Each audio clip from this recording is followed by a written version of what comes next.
আমরা বাংলায় টাইপ করার জন্য আজকের ডেটে সবচেয়ে পপুলার যে সফটওয়্যারটি রয়েছে তার নাম এসটিএম বাংলা। আর এই এসটিএম বাংলা এই জন্য বিখ্যাত কারণ এসটিএম বাংলার মধ্যে খুব সুন্দর সুন্দর ফন্ট ফেস আমরা দেখতে পাই, যে ফন্টগুলি নিয়ে আমরা বিয়ের কাজ বলুন, ডিটিপির যে কোনো কাজগুলো আমরা খুব আকর্ষণীয়ভাবে করে তুলতে পারি। আর এই বাংলা সফটওয়্যারটি কিনতে আমাদের মার্কেটে প্রচুর পরিমাণে হাই লেভেলের প্রাইস রাখা হয়েছে, যেটি আমাদের যারা নতুন ডিটিপির কাজ শিখতে চাইছেন বা কাজ করছেন তাদের পক্ষে কেনাটা খুব সাধ্যের বাইরে চলে যায়। এই জন্য এসটিএম সফটওয়্যারটা আমরা খুব ভালো লাগলেও আমরা কিন্তু পারচেস করতে পারি না বা কিনতে পারি না। তবে আজকের এই ভিডিওটির মাধ্যমে আমি আপনাদেরকে শেখাবো এসটিএম সফটওয়্যার ছাড়াই কিভাবে আমরা এসটিএম ফন্টে টাইপ করব। তো নমস্কার বন্ধুরা, আপনারা দেখছেন টেক ধুলিয়ান আর আমি আপনাদের সাথে আছি বিশ্বজিৎ মণ্ডল। তা চলুন আমাদের কম্পিউটার স্ক্রিনে আপনাদেরকে দেখাই এসটিএম সফটওয়্যার ছাড়াই কিভাবে এসটিএম ফন্টে টাইপ করতে হয়। প্রথমত আমি ওপেন করে নিচ্ছি গুগল ক্রোম ব্রাউজারটিকে। তো দেখুন আমাদের ওপেন হয়ে গেছে।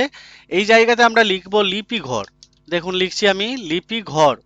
এই লিপি ঘর লিখে সার্চ করলাম। দেখুন প্রথমে যে লিঙ্কটা এসছে lipighor.com, এই লিঙ্কে আমি ক্লিক করলাম।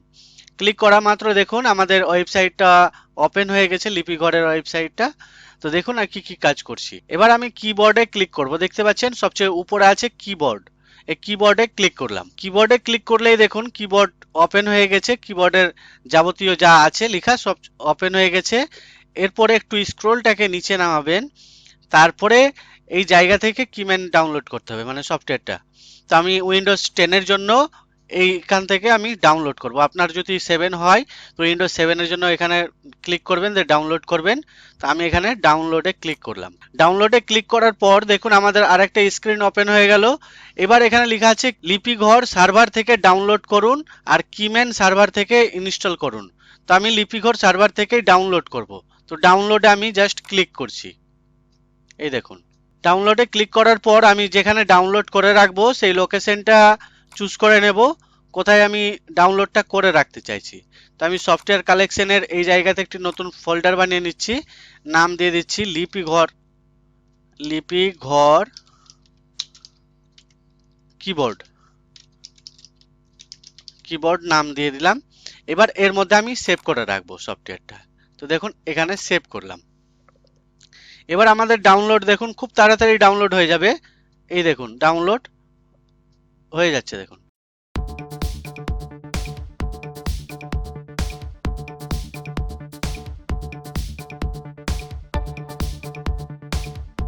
তো দেখুন কিম্যান ডেস্কটপ যে অ্যাপ্লিকেশনটি ডাউনলোড হয়ে গেছে। এবার আমি কি করব, এখানে ক্লিক করে শো ইন ফোল্ডারে ক্লিক করব। তাহলে ওই লোকেশনে চলে যাবে যেখানে আমি ডাউনলোড করলাম। এবার এটাকে ইনস্টল করব। ইনস্টল করার জন্য এর উপরে জাস্ট দুবার ক্লিক করব, মানে ডবল ক্লিক করব। ডবল ক্লিক করলেই দেখুন ইয়েস অর নো চাইবে, তো আমরা ইয়েস করে দেব। এই দেখুন ইয়েস করলাম। ইয়েস করার পর কি কি স্টেপ করছি দেখতে থাকুন। দেখুন এরকম একটি ডায়ালগ বক্স ওপেন হলো। আমি এটাকেও মিনিমাইজ করে দিই ব্রাউজারটাকে। এই দেখুন এবার এখানে কি করব, I agree to the licence term, এটাতে ক্লিক করব। তারপরে ইনস্টল কিম্যান ডেস্কটপ, এটাই ক্লিক করে দেব। ক্লিক করার পর একটু সময় নেবে, দেখবেন যে এটা ইনস্টল হতে শুরু করেছে। এই দেখুন দেখুন ইনস্টল হয়ে গেছে। এবার আমরা কি করব, স্টার্ট কিম্যান, এটাতে ক্লিক করব। দেখুন স্টার্ট কিম্যানে ক্লিক করলাম। স্টার্ট কিম্যানে ক্লিক করার পর এরকম কিছু আসলো। এটা কি করব, আমি এক্সিট করে দেব বা কেটে দিব, এক কথায় এটাকেও আমি ক্লোজ করে দেব। এই দেখুন ক্লোজ করে দিলাম। এবার আমি ব্রাউজারটায় আবার চলে যাচ্ছি। এবার দেখুন একটু স্ক্রল করে নিচে নামাচ্ছি। এবার বলছে এখানে ফন্ট টাইপ অনুসারে কিবোর্ড ডাউনলোড করুন আর কিবোর্ড টাইপ অনুসারে ডাউনলোড করুন। তা আমরা কি করব, লেআউট অনুযায়ী আছে, ফন্ট অনুযায়ী আছে, কিবোর্ড মূল পেজে ফিরে যান। তা আমি ডাইরেক্ট এখানে ফন্ট টাইপ অনুসারে কিবোর্ড ডাউনলোড করুন, এটাতে ক্লিক করব। এই দেখুন ক্লিক করলাম। ক্লিক করার পর একটু স্ক্রলটাকে নিচে নামাবেন, লেখা আছে আনসি V1, তার একটু নিচে নামাবেন, লেখা আছে আনসি V2, আনসি V3। এই দেখুন আনসি V3 এটা হচ্ছে STM ও সৌমিলির ফন্ট ব্যবহার করতে পারবেন, দেখুন লেখা আছে। তো এই আনসি V3 এটাতে ক্লিক করব। এটাতে ক্লিক করার পর স্ক্রলটাকে নিচে নামাবেন, নিচে নামালে দেখবেন ডান সাইডে দেখবেন ডাউনলোড লেখা আছে। এবার ডাউনলোডে ক্লিক করব। ডাউনলোডে ক্লিক করার পর এখানে টপ টাইপ লেআউট, আমরা যেটা সবচেয়ে বেশি সবাই ডিটিপির কাজ যারা করে তারা টপ টাইপ লেআউটেই কাজ করে। তো টপ টাইপ লেআউটটা আমি ডাউনলোড করব। এই যেটা, যেহেতু আমরা এই লেআউটে কাজ করি, আপনি যদি এসে কল লেআউটে করেন বা যেটা খুশি করতে পারেন। তো আমরা টপ টাইপ লেআউটটাই ক্লিক করলাম। তারপর এটাকেও আমি সেভ করে দিচ্ছি। দেখুন এই সেভে ক্লিক করলাম। দেখুন এটাও আমাদের ডাউনলোড দেখুন হয়ে গেছে, একবার সঙ্গে সঙ্গে ডাউনলোড হয়ে গেল। এবার কি করব, এটাকেও একবার ক্লিক করে দেব। দেখুন সরাসরি আমাদের কি হলো, এটা ইনস্টল চাইছে। তো এবার ইনস্টলে ক্লিক করব। এই দেখুন ইনস্টলে ক্লিক করে দিলাম। ইনস্টলে ক্লিক করার পর ইয়েস করে দেব। ইয়েস করার পর দেখুন কি হচ্ছে, এই দেখুন আমাদের ইনস্টল হয়ে গেছে। এবার এটাকে মিনিমাইজ করলাম। এবার দেখুন এই যে নিচে দেখবেন সিস্টেম ট্রে, এর মধ্যে ক্লিক করবেন এই অপশনটাই, তাহলে এই যে কিম্যানটা দেখতে পাবেন। এই কিম্যান ডেস্কটপের উপরে রাইট ক্লিক করবেন। এই যে দেখুন এখানে আমি ক্লিক করলাম, যে সিস্টেম ট্রেটা দেখতে পাচ্ছেন, এখানে কিম্যানটা আপনাদের চলে আসবে। সেই কিম্যানটার উপরে রাইট ক্লিক করবেন। রাইট ক্লিক করার পরে কনফিগারেশনে ক্লিক করবেন। এই যে এখানে লেখা আছে কনফিগারেশন, এখানে ক্লিক করবেন। কনফিগারেশনে ক্লিক করার পর এখানে দেখুন হট কি আছে, এই হট কি আছে, এখানে কিবোর্ড আছে। কিবোর্ড আমাদের দেখতে পাচ্ছি আনসি ভি3 টপ টাইপ। আর এখানে অপশন আছে, হট কি আছে, হট কিয়ে ক্লিক করব। হট কিয়ে ক্লিক করার পরে এখানে দেখুন লিপি ঘর আনসি ভি3 টপ টাইপ, এই অপশনটা দেখুন নান হয়ে আছে, এখানে ক্লিক করবেন নানে। নানে ক্লিক করার পর আমরা কাস্টম করব, যে এখানে আমরা কি করব না F6 এ এটা নিয়ে আসব। তো এই জন্য আমি F6 প্রেস করছি। এই দেখুন F6 প্রেস করলাম, মানে কিবোর্ডটা চালু করব F6, আপনাদের ইচ্ছা মতো করতে পারবেন। তারপর ওকে করবেন। ওকে করে দেওয়ার পর দেখুন এখানে F6 চলে এসেছে।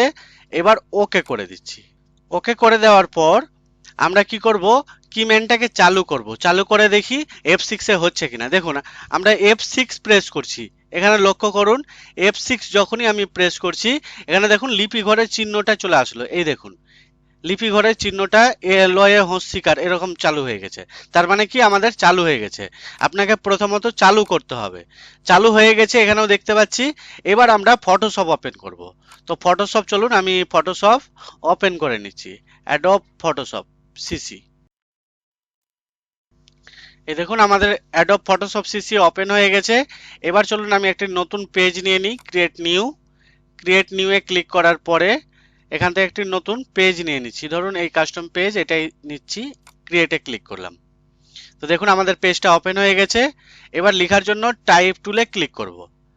টাইপ টুলে ক্লিক করার পর দেখুন আমি কি কি কাজ করছি। উপরে দেখতে পাবেন ফন্ট ফেস, এই ফন্ট ফেস থেকে STM এর যে কোনো একটা ফন্ট চুজ করবেন। তা আমি এখান থেকে একটা STM এর ফন্ট চুজ করে নিচ্ছি। এই দেখুন STM ফন্ট। এই দেখুন STM এর অনেকগুলো ফন্ট আমরা দেখতে পাচ্ছি এখানে। এর মধ্যে থেকে যে কোনো একটা ফন্ট, মনে করুন এই অর্জুন ফন্ট, এটাই আমি নিচ্ছি। নেওয়ার পর জাস্ট একবার সাদা পেজটায় ক্লিক করলাম। সাদা পেজটায় ক্লিক করার মাত্র দেখুন আমরা যে কোনো লেখা দেখতে পাচ্ছি, এটা কেটে দিচ্ছি। এবার মনে করুন আমরা এখানে কম্পিউটার লিখবো। তো কম্পিউটার লিখে দেখাচ্ছি, দেখুন ক লিখবো। তো লিখছি ক, দেখুন লেখা হচ্ছে। এবার হস্যিকার দিব, ময়ে যুক্ত প, তো ম লিখছি যুক্ত প, এই দেখুন লেখা হচ্ছে। হাসৌ টয়া আকার, এই দেখুন টয়া আকার র, দেখুন কম্পিউটার। ট্রেনিং লিখবো মনে করুন, তো টয়ে র ফলা, এই দেখুন ট আগে একার দিয়ে দিই। আচ্ছা দেখুন আমি একার আগে দিয়ে দিচ্ছি, একার ট যুক্ত র, তো টয়ে র ফলা হয়ে গেল। টয়ে র ফলা একার দন্তান্নয়ে হস্যিকার অনুস্বার ট্রেনিং। সেন্টার লিখবো মনে করুন, দন্তাস্বয়ে একার, দেখুন দন্তান্নয়ে যুক্ত টয়ে টয়ে আকার র, এই দেখুন আমরা কিন্তু STM ফন্টে লিখতে পারছি। আমরা যদি এটা ফন্টটাকে চেঞ্জ করি, দেখুন ফন্ট চেঞ্জ করেও আপনাদেরকে দেখাচ্ছি। এখান থেকে আমরা STM এর যে কোনো ফন্ট চেঞ্জও করতে পারবো। তো STM ফন্ট কোথায় আছে দেখে নিই, আপনাদেরকে দেখিয়ে দিচ্ছি, দেখুন লাইভ। এই দেখুন বিভিন্ন রকম ফন্ট আছে। এবার যে কোনো ফন্টে আমরা লিখতে পারি। এই দেখুন ফন্ট দেখতে পাচ্ছেন চেঞ্জও হচ্ছে। দেখুন এটা মনে করুন ফন্ট আছে, এই দেখুন লেখাটা মোটা আছে, বোল্ড আছে। বোল্ড আমি এটাকে রেগুলার করে দিচ্ছি। এখান থেকেও আমার আশা করি বোল্ড হয়ে আছে, এই জন্য মোটা মোটা লাগছে। এই দেখুন লেখা, দেখুন কত সুন্দর সুন্দর ফন্ট। আর এসটিএম এর ফন্ট দিয়ে কিন্তু আমরা টাইপও করতে পারছি। এই দেখুন আমাদের এই ভিডিওটি যদি আপনার ভালো লেগে থাকে অবশ্যই একটি লাইক দিয়ে শেয়ার করবেন আপনার বন্ধুদের সাথে। আর আমাদের চ্যানেলে নতুন হয়ে থাকলে চ্যানেলটিকে অবশ্যই সাবস্ক্রাইব করে পাশের নোটিফিকেশন বেলটি অন করে দিবেন সবার আগে নোটিফিকেশন পাওয়ার জন্য।